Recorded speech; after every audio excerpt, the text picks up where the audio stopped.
Kennedy's Corner.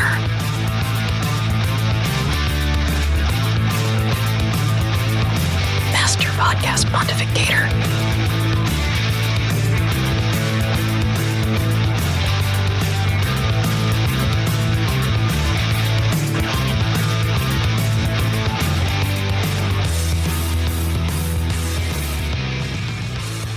Kennedy's Corner, back on the dial, traveling at a speed at 45 RPMs, where the newfound vinyl will bring you to a different listening destination.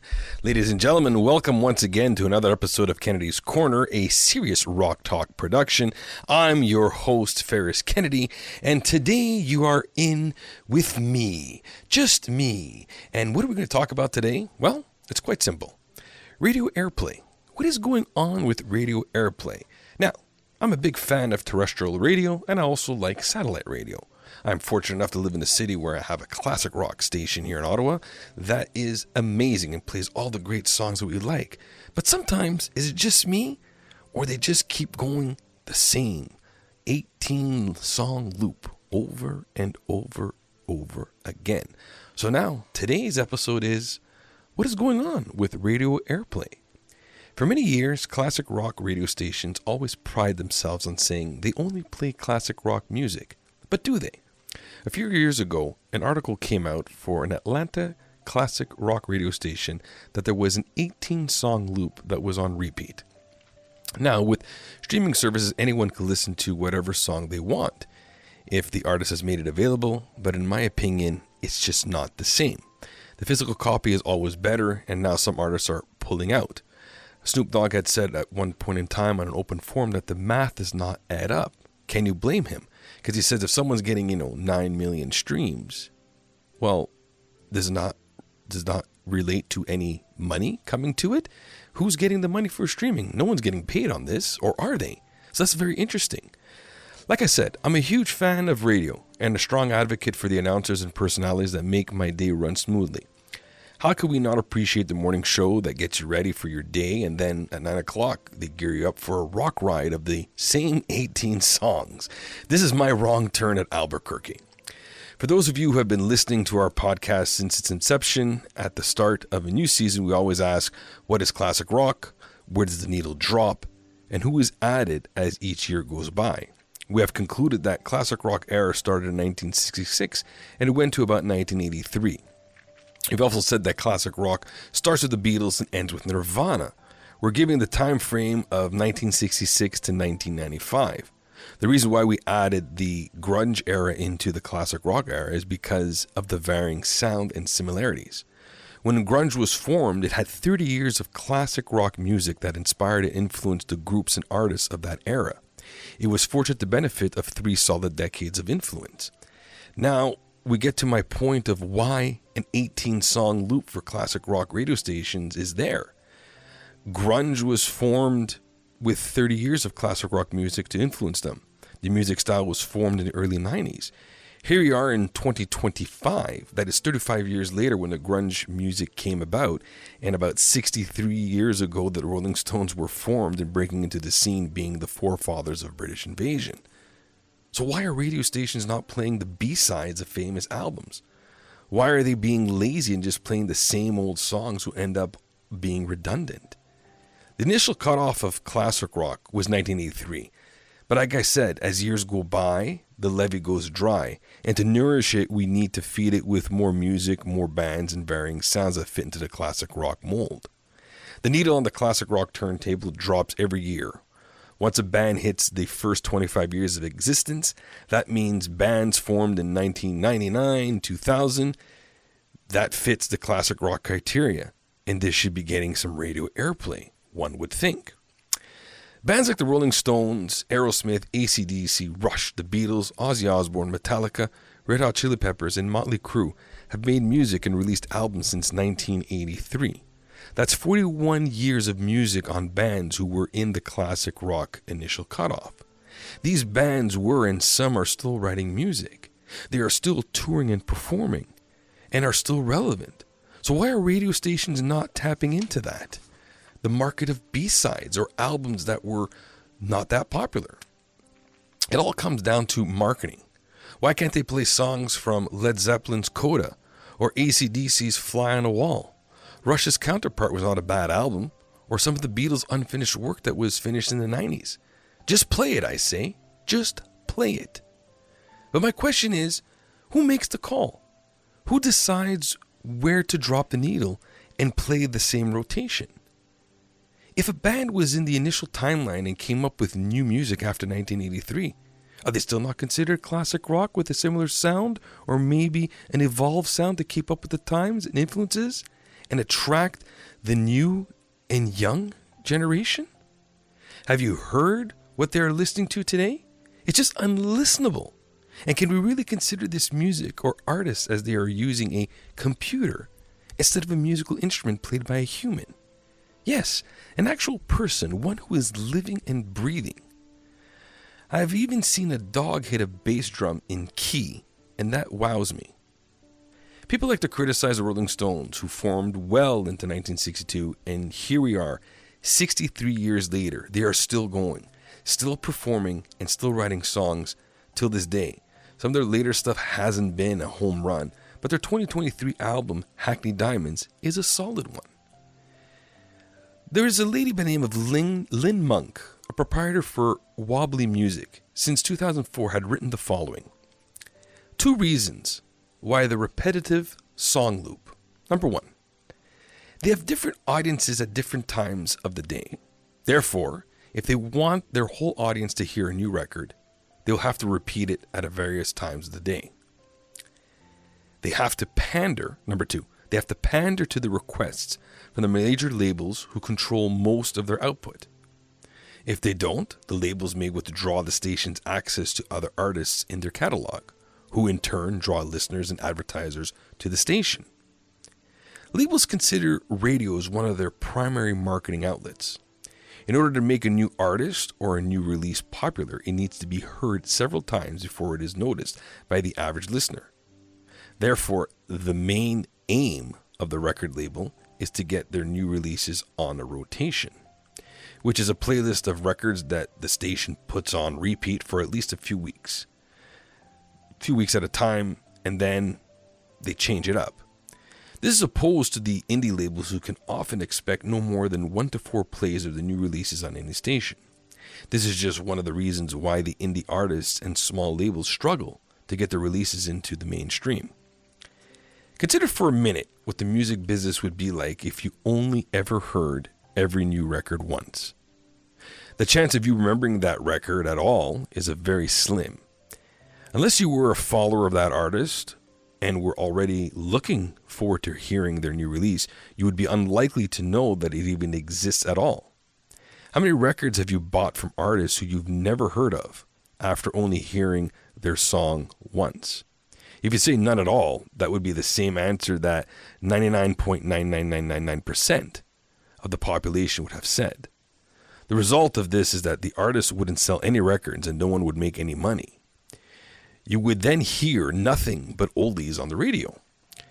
Now this leads me to a big question of which country is the leader in music? British invasion or American influence? I mean this tongue in cheek. When you look back at it, did the British bands really invade the USA and influence rock and roll? Did the Beatles, Rolling Stones, The Who, and Led Zeppelin really show North America what rock music is all about? Or was it the American predecessors in the likes of Buddy Holly, Elvis Presley, Eddie Cochran, and Chuck Berry who introduced rock and roll to our counterparts across the Atlantic? Could it be the British actually did find their thrill on Blueberry Hill? As children, we were always asked which came first, the chicken or the egg. Is this any different than asking who came first, the Beach Boys or the Beatles? Here's a little something for you to keep in mind. Now, when we're talking about certain B-sides of albums, I'm going to bring up AC/DC. For years, AC/DC, and still going, is one of those bands that are just on the top of every rock and roll chart because they've had hit after hit after hit. But there's certain albums that I did not know existed until I was completing my collection. During the pandemic, a lot of people changed their hobbies and got into new things because you couldn't really do much. I started collecting vinyl, going back into the nostalgic era and growing my collection. So I went through all the bands that I grew up as a kid, from old school hip hop and classic rock. And I discovered Fly on the Wall, which is the great lost AC/DC album, and here's why. It was released on June 28, 1985, with 5 cheeky videos in the hair metal production combined with capture of AC/DC that just put them back on the map. The summer of 85 brings back some fantastic memories. And this is something that was written by Chris Cotero from Classic Rock. He says, and to this day, I can't understand why it's so underrated. Classic Rock included it in a list of the worst albums ever, and lists as the worst DC album or worst to best guide. Rolling Stone's original review dismissed it as sexiest and incomprehensible. You'd never guess how sexiest Stone originals would be politically correct. So he goes on saying that in 85, there was a little career trouble. AC/DC was a little bit in a career trouble. A new breed of rockers was selling millions of albums via mass MTV exposure. Bands like Rat, Motley Crue, Twisted Sister, they were like the darlings of the channel. Unlike the highly dramatic turmoil and triumphant return surrounding Back in Black, they now faced maybe a more daunting challenge to any veteran rock band. They were teetering on being passé. And he brings up a good point, because this album is actually a pretty decent album. Does anyone know the track songs of these albums? I didn't until I bought the album. You got basically 10 songs. It's perfect on a 1 LP. You got side 1, Fly on the Wall, Shake Your Foundations, First Blood, everyone knows that song, Danger, Sink the Pink. Then side 2, Playing with Girls, Stand Up, Hell or High Water, Back in Business, and Send for the Man. 40 minutes and 30 seconds of one album. There's nothing wrong with that. And then it came up to the point saying 1983, Flick of the Switch, felt a bit old-fashioned. Well, did anyone know what was on Flick of a Switch? None of us did, because it didn't really get much airplay. And if it did, I was too young to even remember, because I was just a kid. But they had some pretty good songs. There was 9 songs. Rising Power, The House is on Fire, Flick of the Switch, Nervous Shakedown, Landslide, Guns for Hire, Deep in the Hole, Bedlam in Belgium, and Badlands. What is wrong with radio stations? Why aren't they even giving any of these songs a chance? I brought up AC/DC because it's one of the bands that's still going. And in my humble opinion, I'm glad they're still going. Yeah, some of their stuff may be a little outdated. Did I like their 2020 album Power Up? It was okay. Did I need to buy it? Of course I did. You gotta have the collection. If you're a true fan of that one band, you might as well have the whole collection. In the words of my co-partner, Dr. Ian Clark, he just says, yeah, some of it is just unlistenable. And he's got a point. But what I'm saying is that, is it really unlistenable if radio stations don't give it a chance? I understand they have some legal obligation. Record labels say, play this song, play this album. I get it. I'm sure there's a whole different line of red tape that's behind it all that I'm not aware of, but maybe someone else is. And if anyone else is aware of this, by all means, email us at seriousrocktalk@yahoo.com and let us know. And say, hey, Kennedy, guess what?